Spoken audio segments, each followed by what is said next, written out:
Um, dois, três e... E aí, pessoal do Observatório de Games e o Thunderwave, aqui é o Alan Emura e hoje nós temos um bate-papo a respeito de saúde e eu vou deixar para ele se apresentar. Por favor. Olá a todos, é um prazer estar com vocês. Meu nome é Cristiano Campagnolo, eu sou reumatologista na Santa Casa de São Paulo. Perfeito, doutor Cristiano. Nós vamos falar a respeito de dores, né? Primeiro, o que é um reumatologista? O que ele faz? O que ele cuida? A reumatologia é a ciência que estuda doenças inflamatórias. O termo reuma, ele vem de fluido, se você buscar isso na origem da palavra, né? Então, as nossas doenças, quando causam inflamação, aumentam líquido. Por exemplo, numa articulação inflamada, você aumenta líquido articular, você aumenta os fluidos. Então, é daí que vem o termo reuma, né? E aí nós trabalhamos com um amplo leque de doenças que resultam em inflamação. São mais de 100 doenças no nosso escopo, e são doenças que acometem desde criança até idosos. Não somos médicos exclusivos de pacientes idosos, mas sim pessoas que são acometidas por doenças que resultem em inflamação. Inflamação na pele, inflamação nas articulações, inflamação nas membranas de corações, pulmões, alterações renais e aí por diante. Essa é uma das questões, né, que eu ia até perguntar, porque muitas das pessoas ficam, né, reumatologista, é doença de velho, né, e a gente acaba descobrindo que não. Esse mês, por sinal, nós temos, né, um combate a uma dessas doenças, né, eu gostaria que o senhor falasse a respeito dela. Sim, esse mês são duas que são lembradas, né, a espondilite anquilosante e o lúpus eritematoso sistêmico. Espondilite anquilosante é uma doença que nós consideramos aí como uma artropatia inflamatória, ou seja, uma doença que tem como alvo articulações e resulta em inflamação, né? A marca registrada da espondilite é o acometimento da coluna vertebral. Então, é comum que a pessoa sinta dores na coluna, seja na coluna lombar, seja na parte um pouquinho mais abaixo, ali próximo das nádegas, ou em outros segmentos da coluna, como cervical ou torácico. Além do acometimento da coluna, causando dor crônica, é possível que exista dor e inchaço nas articulações que nós chamamos de periféricas, né? Além da coluna. Então, as articulações dos pés, tornozelos, joelhos, eventualmente mãos, e cotovelos e ombros também. E até onde que eu sei que essa doença ela pode ser genética ou realmente algo que eu peguei, né? Por ficar sentado Certo. errado, por trabalho e essas questões. A espondilite anquilosante, ela tem uma constelação de fatores para que o indivíduo possa desenvolvê-la. Existem aí já entendimentos que relacionam a determinados achados genéticos. Então, você tem que ter uma predisposição, e nós temos alguns fatores bem conhecidos do ponto de vista genético, que, quando presentes, aumentam a chance desse indivíduo ter. Então, eu ter aquela alteração genética apenas, não necessariamente eu terei a doença. Mas se eu tiver aquela alteração genética e, ao longo do tempo, for sendo exposto a alguns gatilhos, esses gatilhos, por vezes, têm a ver com processos infecciosos, sejam do intestino, sejam do trato geniturinário, seria capaz de deflagrar uma resposta imune, né, que depois perpetua. E, então, esse paciente ficaria constantemente inflamado. Nós vemos que a inflamação ela acaba sendo uma resposta de defesa. Quando você entra em contato com uma bactéria na sua garganta, por exemplo, você vai lá com as suas células de defesa, geram inflamação naquele local, só que tem dia e hora para acabar, a partir do momento que você extermina o patógeno. Nesses indivíduos que têm a predisposição genética, eles passam a ter um padrão de resposta inflamatória alterado e pode ter uma perpetuação desse gatilho, né, dessa resposta inflamatória, que aí faz com que o paciente fique constantemente, cronicamente inflamado. Entendi. E como é que eu posso, para poder descobrir se eu tenho essa doença ou não, através de exames, como é que ela funciona? Principalmente porque quem acaba sentindo dor, né, vai querer tomar medicamento, e isso acaba mascarando. Então, o que que eu Sim. faço? Eu acho que sentir dor não é normal, né? Então, a partir do momento que você sente dor, você deve procurar por ajuda. Nós, como médicos, que atendemos pessoas que pedem ajuda por sentir dor, nós tentamos entender que dor está por trás, o que pode estar por trás daquela dor.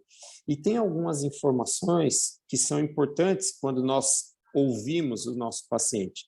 Uma delas é o tempo que essa dor está acontecendo. É totalmente diferente o meu raciocínio num paciente que tem dor há um dia ou há 3 dias, de um paciente que tem dor há 3 meses, 6 meses, um ano, né? Então, o primeiro indicador para nós é o tempo de evolução daquela dor. O segundo indicador, ele faz uma análise de que momento essa dor é mais prevalente. Aí nós, quando estamos falando de dores do aparelho musculoesquelético, entendemos o seguinte: aquele paciente que tem a sua dor quando está em repouso, quando está sentado por um longo período, quando está dormindo e acorda pela dor, provavelmente essa é uma dor inflamatória. Diferente de quando você tem uma dor que nós chamamos de mecânica, que é resultado de um estiramento, de uma contratura muscular. Esse tipo de problema, geralmente, se você ficar quietinho, a dor para. E a partir do momento que você utiliza aquela estrutura, né, se você ficar de pé, se você caminha, aí você sentiria mais dor, né? Então, acho que essas duas informações, elas são básicas para que nós possamos começar o nosso raciocínio e depois alguns outros detalhes que são perguntados, como, por exemplo, o inchaço de alguma outra articulação, quer dizer, além da dor, você já percebeu inchaço na mão, no pé, no joelho. Então, são pistas, né? Nós brincamos que o reumatologista acaba sendo um detetive, que a gente tem que ficar passeando por vários sintomas, vários órgãos, vários sistemas, para entender melhor o que pode estar por trás daquela dor referida pelo indivíduo. Certo. E que dica que podemos deixar, principalmente para crianças, né? Porque a criança ela fica na frente do videogame, fica com aqueles portáteis, né? Com o pé para cima, sentada igual. É incrível, né?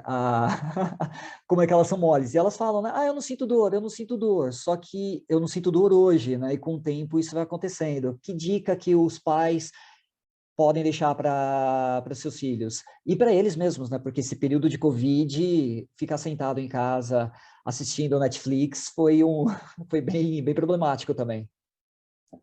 É assim, os extremos de idade sempre são considerados sinais de alerta para entendimento quando nós estamos falando de dor nas costas. Como você mesmo falou, criança não sente dor nas costas, né? Ela pode ficar de ponta cabeça, ela pode ficar deitada de lado, ficar mal posicionada numa poltrona, que geralmente ela não sente dor nas costas. Então, uma criança que passa a referir dor na coluna é um sinal de alerta, ela merece ser investigada.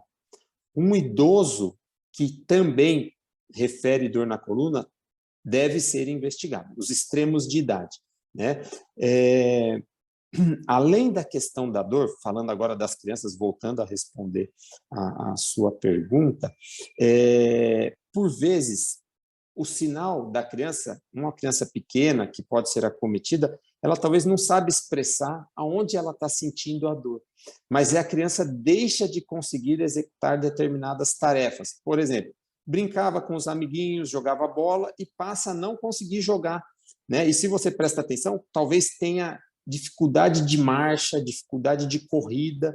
E se você for mais detalhista, se você comparar, por exemplo, um joelho com o outro, talvez um joelho está maior em volume, está mais quente do que o outro, né? Então, aquela criança que era ativa fisicamente e passa a encontrar dificuldades para exercer a sua brincadeira, a sua atividade física, talvez esse seja mais um sinal de alerta, né? Então, eu acho que eu adicionaria essas duas informações. A criança que queixa dor já é um sinal de alerta, a gente tem que estar atento para uma avaliação, e a criança que passa a não desempenhar as suas atividades, as suas brincadeiras físicas por alguma limitação. Quer dizer, precisa ser entendido o que está causando esse bloqueio, que pode ser um processo inflamatório e talvez difícil para a criança entender ou se expressar.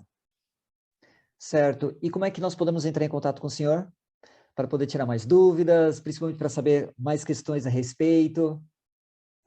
Eu trabalho no sistema público, na Santa Casa de São Paulo, e também em 2 hospitais da rede privada, o Hospital Israelita Albert Einstein e o Hospital São Luís, Unidade Itaim.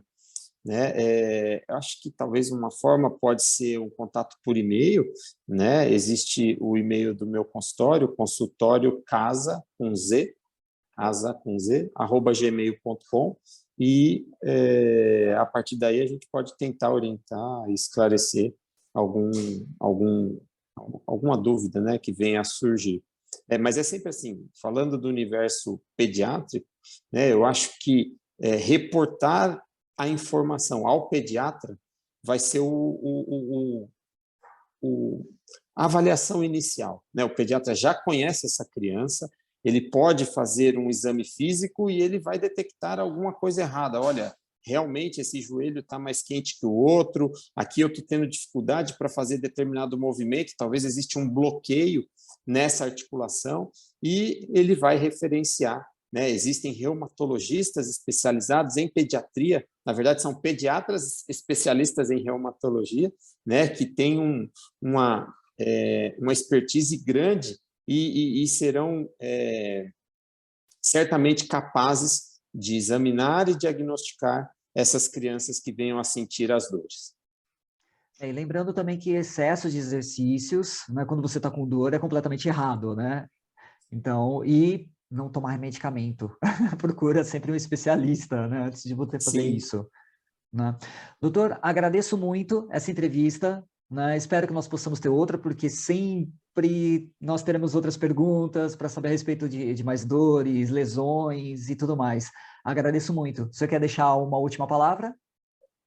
Não, eu agradeço a oportunidade, espero que essas informações ajudem, né? Quando nós falamos de espondilite anquilosante, existe aí um atraso diagnóstico de cerca de 8 a 10 anos, então a pessoa fica sentindo dores e demora tudo isso para se chegar ao diagnóstico. Então, acredito que quanto mais se falar sobre isso, né, que seja na mídia não científica, é uma oportunidade para as pessoas prestarem atenção. Espera aí, não é normal viver com dor, então se eu tenho essa dor, eu devo procurar por ajuda, né? E acho que a reumatologia é uma especialidade que está capacitada para tentar entender essa dor, fazer os diagnósticos diferenciais e, quando possível, fazer o tratamento adequado.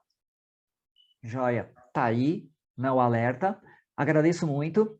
Pessoal, aqui foi o Alan Uemura para o Observatório de Games do Thunderwave. Obrigado e até a próxima. Tchau, tchau.